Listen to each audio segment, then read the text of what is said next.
namaste wonke umuntu.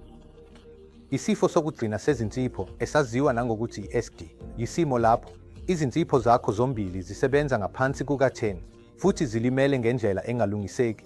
Kukhona izigaba ezinhlanu zesifo sezinsipho esingapheli, lapho isifo sokugcina sezinsipho siyisigaba sokugcina, noma esokugcina, noma esesihlanu. Izici eziyingozi zesifo sezinso esiseqophelweni eliphezulu: isifo sikashukela, umfutho wegazi, ukubhema, ukukhuluphala ngokweqile, imithi ethile efana namaphilisi ezinhlungu nama-antibiotics, izifo zofuzo, futhi ngezinye izikhathi amatshe ezinso. Kukhona izinketho ezimbili zokwelashwa esifweni sokugcina sezinsipho.